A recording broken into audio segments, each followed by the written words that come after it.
명언을 해석해드리는 힐링 크리에이터입니다.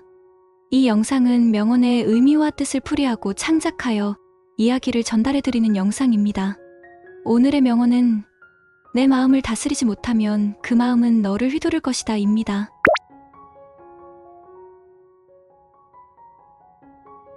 오늘은 우리 모두의 영적 스승이신 석가모니 부처님의 가르침 중 하나를 함께 깊이 있게 탐구해 보려고 해요. 내 마음을 다스리지 못하면 그 마음은 너를 휘두를 것이다. 정말 심오하면서도 강력한 메시지죠? 겨우 한 문장인데도 우리 삶을 송두리째 뒤흔드는 깨달음을 주고 있어요. 이 말씀의 핵심 키워드는 뭘까요? 바로 마음 다스림이에요. 우리는 너무 자주 우리의 마음이 우리를 지배하고 있다는 사실을 잊어버리곤 해요. 화가 치밀어 오를 때는 이성의 목소리는 듣지 못한 채 상대방에게 독한 말을 내뱉어 버리기도 하고, 불안과 걱정에 휩싸일 때는 한없이 부정적인 상상에 빠져 자신을 괴롭히기도 하죠. 마치 우리 자신이 감정의 노예가 되어버린 것처럼 말이에요. 하지만 오늘 석가모니 부처님은 이런 우리에게 힘있는 깨달음을 선물해주고 계세요. 그것은 바로 내 마음의 주인이 되라는 것이에요.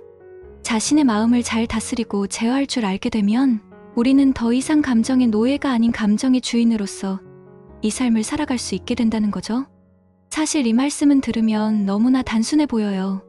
하지만 실제로 우리 삶에 적용하는 것은 결코 쉬운 일이 아니에요. 도대체 마음을 다스린다는 것이 무엇을 의미하는 걸까요?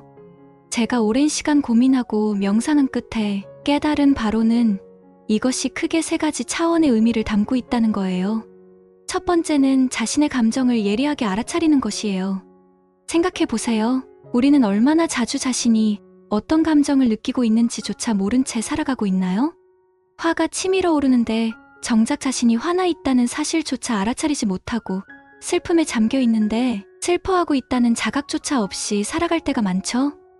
하지만 진정 마음을 다스리기 위해서는 무엇보다 자신이 지금 이 순간 어떤 감정을 느끼고 있는지를 섬세하게 알아차릴 수 있어야 해요. 아, 지금 내 안에 분노가 일어나고 있구나. 지금 나는 깊은 슬픔 속에 있구나. 이렇게 순간순간 자신의 감정 상태를 인지하고 점검하는 것.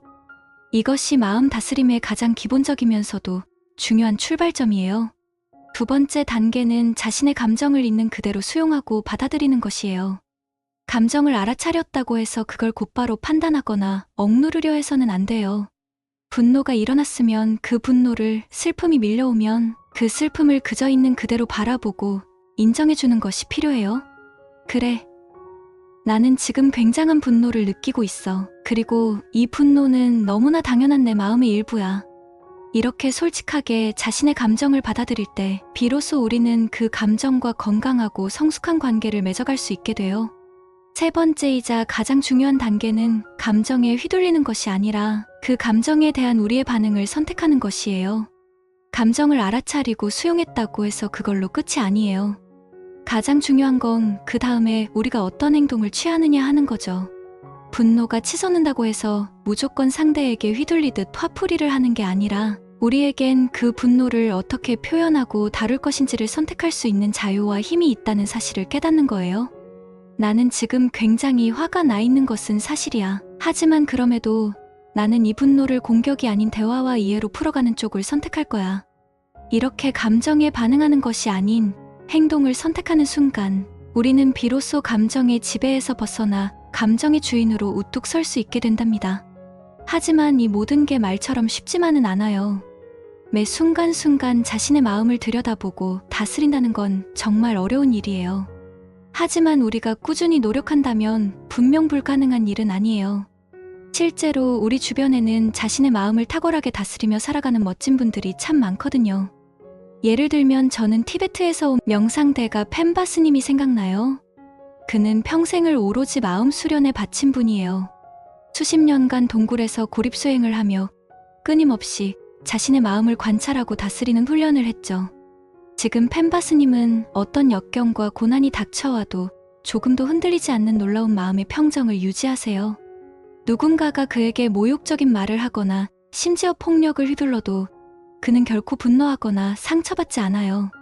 대신 그는 가해자를 향해 한없는 자비와 연민의 마음을 보내죠. 펜바 스님처럼 진정 자신의 마음을 다스리는 경지에 오른 분들에게서 우리는 배울 게 참 많아요. 또 다른 영감을 주는 분으로는 미국의 젊은 사업가 릴리가 떠올라요. 그녀는 명상과 마음 수련을 일상생활과 리더십에 적극적으로 접목시키고 있어요. 치열한 비즈니스 세계에서 매일같이 엄청난 압박감과 스트레스를 느끼지만 릴리는 수시로 명상하며 자신의 내면을 들여다보고 돌보는 시간을 가져요.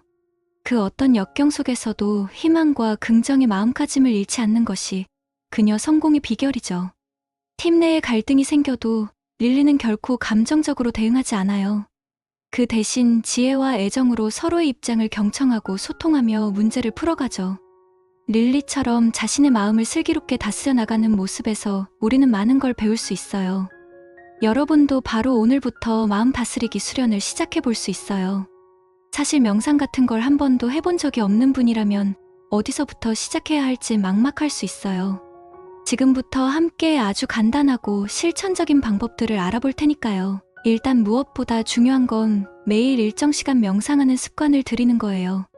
처음에는 길게 할 필요 없어요.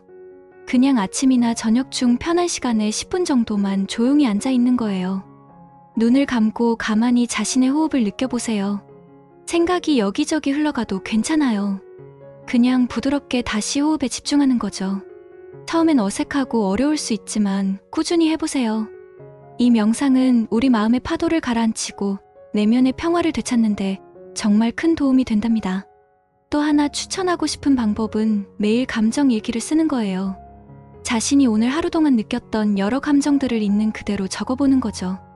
오늘 아침에는 출근길이 막히는 바람에 너무 짜증났다. 점심때는 친구와 수다 떨며 기분이 좋았다. 하지만 저녁 회의에서 상사에게 깨지는 바람에 무척 속상했다. 이렇게 하루의 감정을 글로 표현하다 보면 자연스럽게 자신의 내면을 좀 더 객관적으로 바라보게 돼요. 감정과 건강한 거리두기를 할 수 있게 되는 거죠. 또 한 가지 여러분에게 소개해주고 싶은 건 바로 6초 규칙이에요. 이건 누군가나 무엇인가에 화나거나 짜증날 때 무조건 6초를 세어보자는 거예요.